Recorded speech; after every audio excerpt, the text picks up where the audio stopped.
Lectura del Santo Evangelio según San Mateo. Gloria a ti, Señor. En aquel tiempo, al llegar a la región de Cesarea de Filipo, Jesús preguntó a sus discípulos: ¿Quién dice la gente que es el Hijo del Hombre? Ellos contestaron: unos que Juan el Bautista, otros que Elías, otros que Jeremías o uno de los profetas. Él les preguntó: ¿y vosotros quién decís que soy yo? Simón Pedro tomó la palabra y dijo: tú eres el Mesías, el Hijo del Dios vivo. Jesús le respondió: bienaventurado tú, Simón, hijo de Jonás, porque eso no te lo ha revelado ni la carne ni la sangre, sino mi Padre que está en los cielos. Ahora yo te digo, tú eres Pedro. Sobre esta piedra edificaré mi iglesia y el poder del infierno no la derrotará. Te daré las llaves del reino de los cielos. Lo que ates en la tierra quedará atado en los cielos.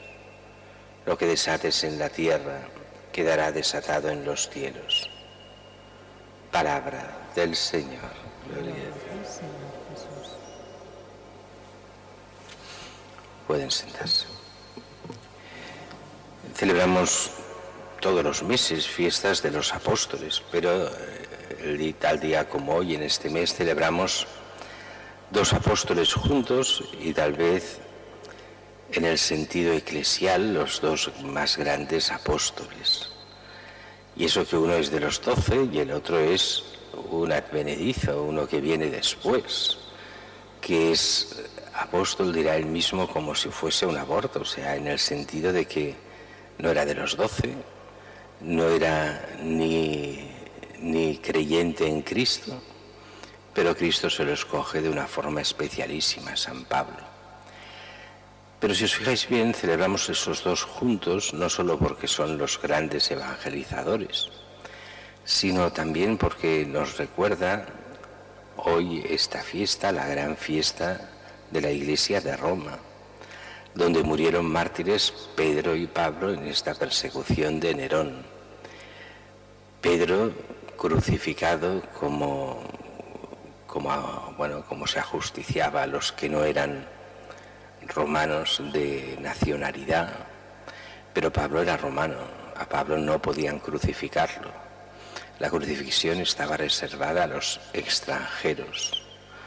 Los romanos tenían derecho a morir con una muerte que era que les cortasen la cabeza, que era mucho menos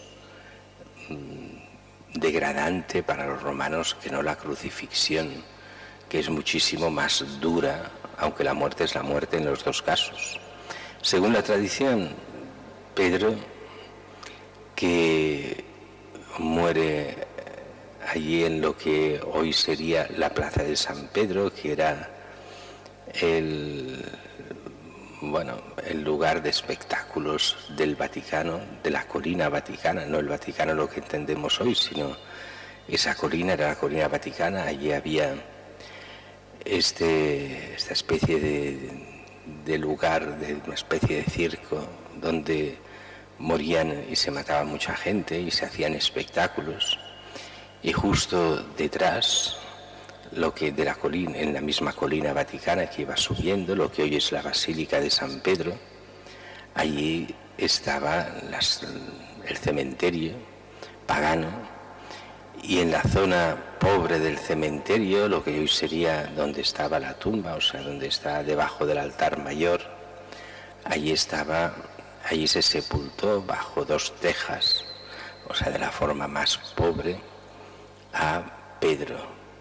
Mientras que Pablo, pues es diferente, porque Pablo morirá en lo que hoy es la Basílica de las Tres Fuentes, de la Tre Fontane.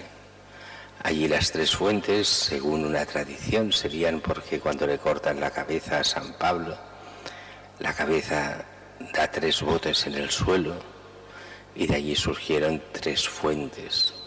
Eso es lo que nos marca la tradición. No es tan importante si es verdad o no del todo, pero no importa.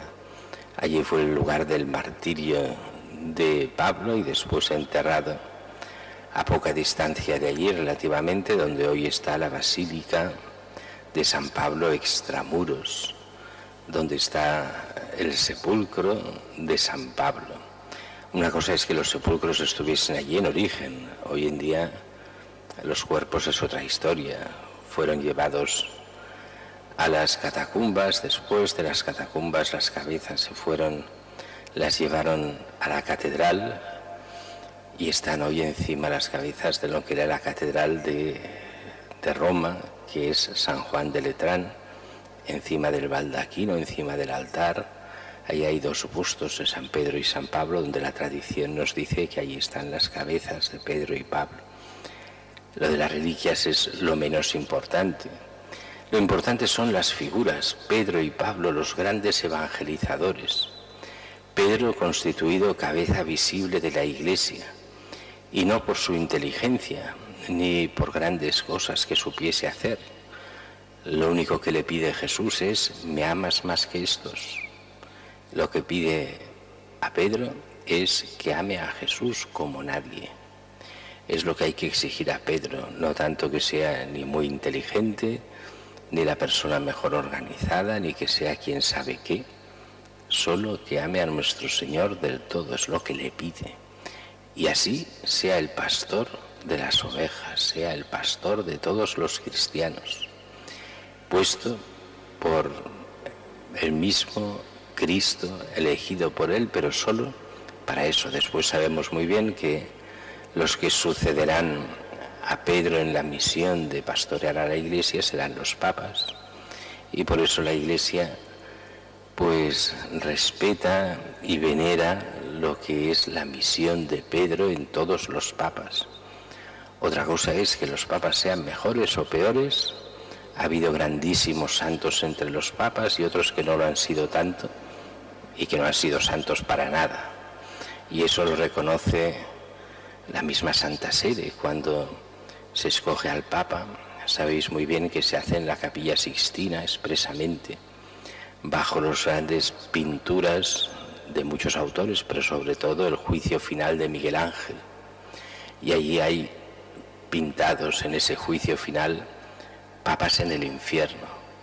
No en el sentido que los papas se vayan a condenar todos, ni mucho menos. El juicio es solo de Dios, no es nuestro. Pero el ser papa no garantiza la salvación. Garantiza solo ese apoyo del Espíritu Santo para que la Iglesia pueda ir adelante y tenga una cabeza visible, pero no garantiza la santidad de los miembros. Sí que se pide esa santidad a cada uno de los papas, pero dependerá también de la libertad de cada uno. Y nosotros respetamos, y cada cristiano ha de respetar al Papa de cada época, y lo ha de amar y ha de rezar por él. Es obligación de cada cristiano el rezar por los pastores y especialmente por el gran pastor en nombre de Cristo, que es el Papa, y en este caso el Papa Francisco.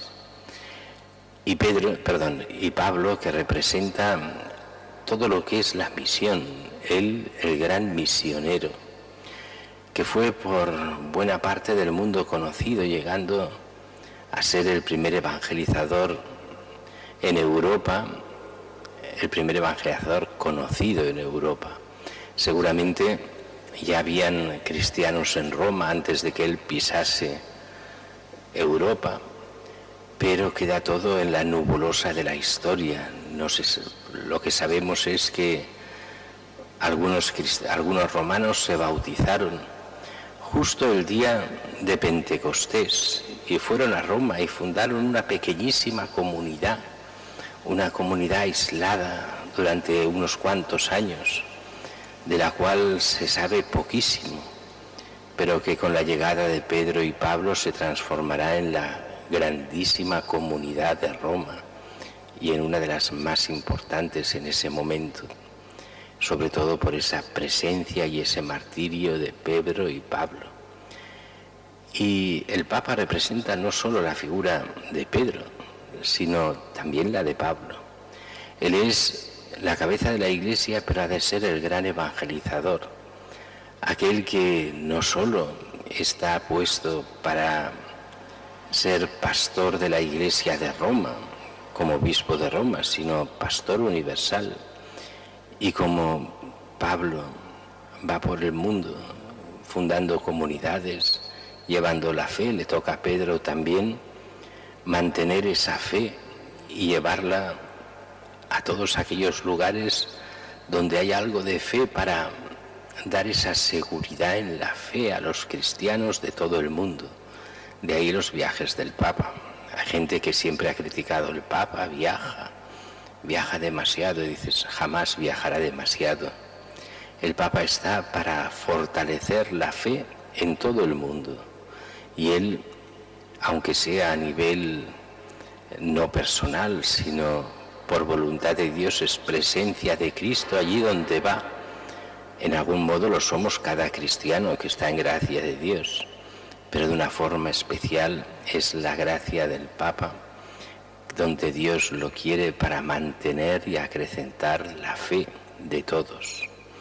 Hemos de venerar la figura del Papa, no tanto la figura personal, sino lo que representa para cada uno de nosotros. Representa esa misma fe que viene de los apóstoles y que ha de crecer en cada uno de nosotros, preparándonos para la vida eterna.